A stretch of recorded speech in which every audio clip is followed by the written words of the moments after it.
Hello everyone and welcome to the channel. We want to have our reaction to the 1-1 draw Ghana had with Angola today in Luanda. And I think this was quite an interesting game. If you watch the game very well, you realize that almost everything that we predicted might happen did. That is, in our preview, we said that the Angolans are going to set up in a 4-2-3-1 formation. That is because when they came in Ghana, they set up in a 4-1-4-1 formation. But we knew exactly that the formation that they normally play with is the 4-2-3-1 formation. So playing at their own home grounds, that is what they are going to use. And that is what they did. And also we said in the preview that Ghana was quite slow. In transition, we were slow. In possession, we were slow. And also, even when we have to react to certain tactical displays that the Angolans were doing, we were also very slow to that.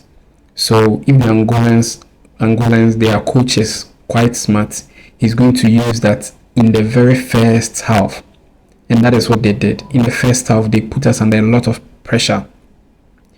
If our defenders and our midfielders were not straight at the time, we would have conceded a lot of goals in the first half. And even our goalkeeper also helped very well. The goalkeeper today was one of my best players for the day. So looking at the game, I believe Ghana we were quite composed on the ball today, as against how we did in Kumasi. In Kumasi, in possession, because we were slow, we were not able to hold the ball for quite a long time. But in this game, we were quite composed when we had the ball. And just like we said in the preview, that the Angolans will come at us. It's their home. They would come at us, and they did. But our players were able to match them up perfectly. Our midfield today, we played the holding midfielders again.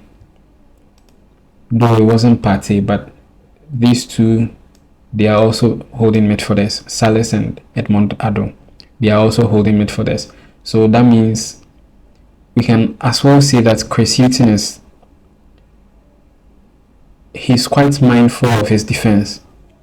Though he wants his team to be in shape, he's also very mindful of how they defend. That's why I think he always goes for those holding midfielders. Because if I was a coach playing against a team like Angola, I'll go for a progressive midfielder. You can see clearly that when a player like Ashimeru came into the game, everything changed. When Ashimeru comes into the game, this is how the game becomes.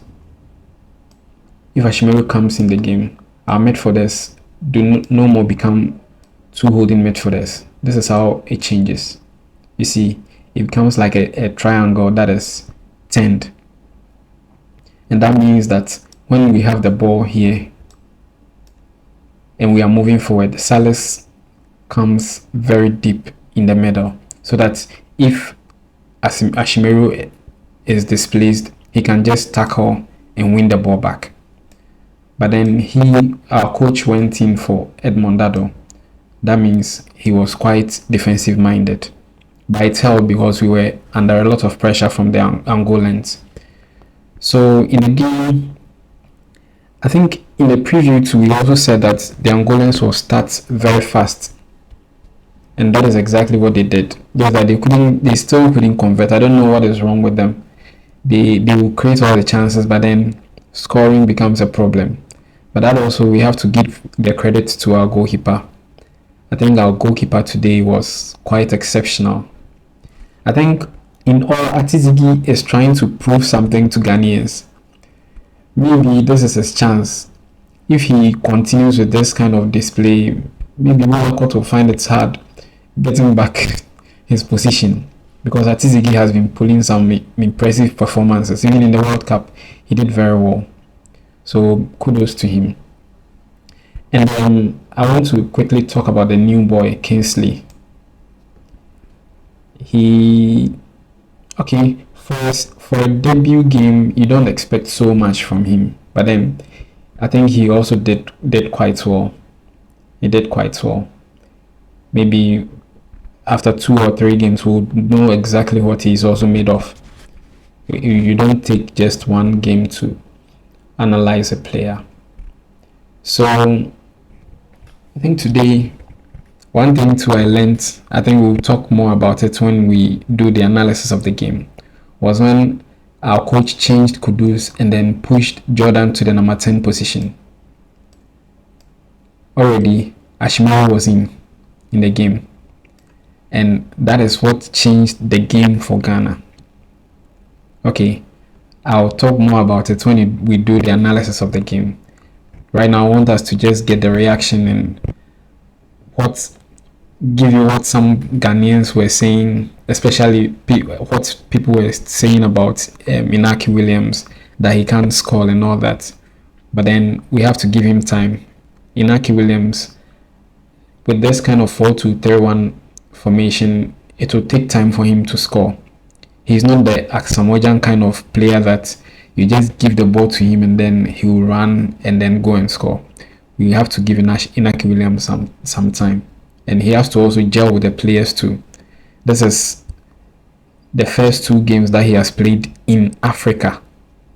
Okay, it is not easy playing in Africa and on our pitch.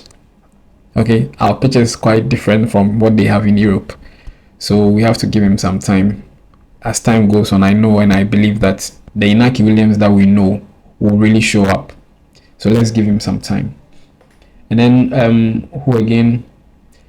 Today too, our deliveries were so poor. Our deliveries, come on, the boys have to do better. This thing Ghanaians have complained for so long a time. Always our deliveries, our free kicks, our corner kicks, we are so poor in that. We have to work on it. If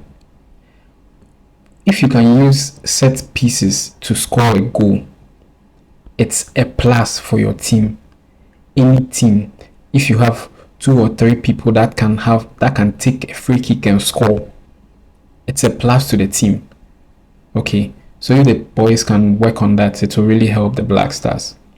So yeah, I think what changed the game today, I would say, would be the substitution that the coach did. That is what changed the game. Okay, the substitution that the coach did today was perfect. It was spot on.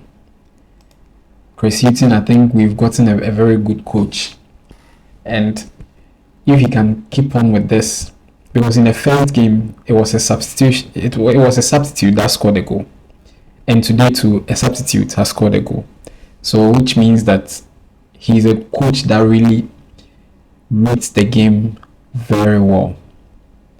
So going forward, I believe we are still on track, but then there are still some twitches that we have to get smoothened, and then everything will be perfect. So there's our reaction to the game. We'll follow up with an analysis of how the game actually went, and then 5 things that we learned in the game. So thank you very much for joining me, and then kindly let me know your comments, what you thought about the game, how you felt Ghana should have played and all that.